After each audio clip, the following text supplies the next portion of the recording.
Emas tetap berharga, tapi kena scam 40 kali. Bayangkan tuan-puan, anda beli emas 40 kali, tapi semua tu palsu 40 kali. Bukannya sekadar hilang modal, tapi hilang kepercayaan, juga hilang maruah pun ada.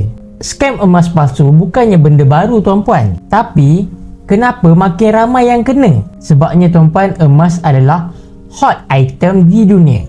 Dunia tengah tak stabil sekarang tuan-puan, yang mana perang berlaku, kegawatan ekonomi berlaku, krisis mata wang pun berlaku. So, semua orang cari aset yang selamat dan emas ini menjadi sasaran. Tapi tuan-puan, malangnya scammer pun tahu benda itu tuan-puan. So, mereka pun ambil peluang waktu orang sedang takut. So, tuan-puan, siapa yang selalu jadi mangsa ni tuan-puan? Yang selalu jadi mangsa ni orang yang baru nak mula simpan emas, yang ketika ini mereka excited tapi mereka tak ada ilmu. Dan bila benda ini berlaku tuan-puan, selalunya waktu harga emas sedang naik mendadak. So tuan-puan, macam mana kita nak elakkan daripada ditipu? Tips yang pertama, beli daripada dealer ataupun syarikat yang berdaftar dan dikenali. Contohnya Public Gold lah. Tips kedua, jangan mudah percaya dengan harga yang murah. Tips yang ketiga, faham ciri-ciri emas yang tulen, yang mana berat, cop, ketulinan